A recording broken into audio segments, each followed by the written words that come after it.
പ്രതിപക്ഷ നേതാവാണ്.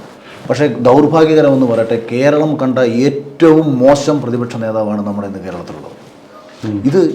ഇത് ഞാൻ നേരിട്ട് ഈ പാർട്ടിയിൽ തന്നെയുള്ള പല ആൾക്കാരും പല അനുഭവങ്ങൾ പറഞ്ഞതുകൊണ്ടാണ്. ഈ പറയുമ്പോൾ ഇദ്ദേഹത്തിന് മനസ്സിലാവുന്നതുകൊണ്ട് ഞാനത് പേര് പറയുന്നില്ല. അതായത് ഈ പാർട്ടിയിൽ ഉയർന്നു വന്ന മാത്യു കുഴൽനാടൻ എന്ന് പറയുന്ന ശക്തനായൊരു നേതാവുണ്ടായിരുന്നു. ഒരു പക്ഷേ രാഷ്ട്രീയ ഭേദമന്യേ BJP-ക്കാർ പോലും ഇദ്ദേഹത്തെ പറ്റി പൊക്കി പറയുന്നത് ഞാൻ കേട്ടിട്ടുണ്ട്. ഇദ്ദേഹം ഉന്നയിച്ചൊരു വിഷയം ഉണ്ടായിരുന്നു.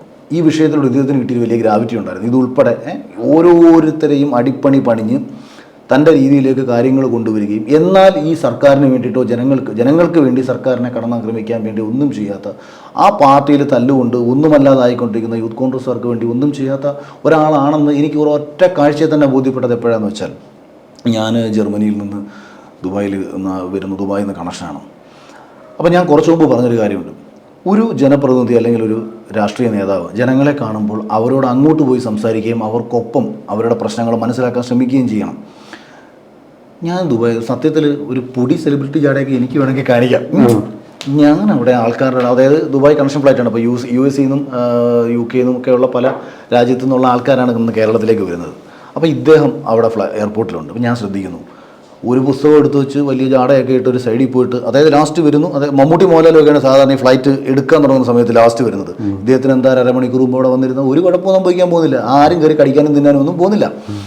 അപ്പം വന്നിരുന്നതിൻ്റെ വലിയ ഇത് ഈ പറഞ്ഞ കണക്ക് ഞാൻ മമ്മൂക്ക പോലും ഇത്രയും ജാട കാണിച്ചിട്ടുണ്ടോ എനിക്കറിയത്തില്ല. ഞാൻ ശ്രദ്ധിക്കുന്നുണ്ട്. ഞാൻ ഇത് നോക്കി അപ്പം പല ആൾക്കാരുടെ അടുത്തും നമ്മൾ സംസാരിക്കുന്നു, ആൾക്കാരോട് നമ്മൾ ഫോട്ടോ എടുക്കുന്നു.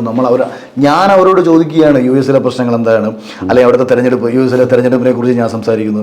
UK ഇപ്പോൾ ഒരുപാട് സാമ്പത്തിക പ്രശ്നങ്ങൾ നടക്കുന്നു. അപ്പോൾ മലയാളി നമുക്ക് എൻ്റെ കാര്യങ്ങളുണ്ട് എന്നൊക്കെ നമ്മളിങ്ങനെ അതിൽ പഠിക്കാൻ പറ്റുന്നത് നമ്മുടെ അനുഭവങ്ങൾ എന്ന് പറയുന്നത് പലരിലൂടെ കിട്ടുന്ന അറിവുകളാണ്. അപ്പോൾ ഈ കാര്യങ്ങളെക്കുറിച്ച് ഞാൻ സംസാരിച്ചുകൊണ്ട് ആൾക്കാർ ഇടപെടുന്നു, എല്ലാവരുടെയും ഫോട്ടോസ് എടുത്ത് നിൽക്കുമ്പോൾ ഒരു പ്രതിപക്ഷ നേതാവ് ആൾക്കാരുടെ അടുത്ത് എന്തോ ജാടയൊക്കെ ഇട്ടിട്ട് ഇങ്ങനെ, അതായത് കാണുമ്പോൾ തന്നെ ഉണ്ടല്ലോ നമുക്ക് ചാണകം പായി എറിയാൻ തോന്നും. ആ രീതിയിലൊരു ആറ്റിറ്റ്യൂഡൊക്കെ ഇട്ടിട്ട് ഒരു സൈഡിൽ പോയി ഒരാളിങ്ങനെ ഇരിക്കുകയാണ്. അപ്പോൾ ഞാൻ മനസ്സുകൊണ്ട് വിചാരിക്കുകയാണ്, ഇത്രയേറെ ജനരോഷമുള്ള ഒരു നാട്ടിൽ ഒരാൾ ഈ ജനങ്ങളുമായി സംസാരിക്കാമെന്ന് അവർക്ക് എന്ത് സന്തോഷം തോന്നും? അവർക്ക് ഭയങ്കര സന്തോഷം തോന്നില്ലേ? ഒരു പ്രതിപക്ഷ നേതാവ് നമ്മളെ കണ്ടപ്പോഴത്തേക്ക് ഞങ്ങളുടെ പ്രശ്നങ്ങളെക്കുറിച്ച്, ഞങ്ങളുടെ കാര്യങ്ങളെക്കുറിച്ച് വിശേഷങ്ങൾ തിരക്കി എന്ന് പറയുമ്പോഴത്തേക്ക് തോന്നും. ഒന്ന്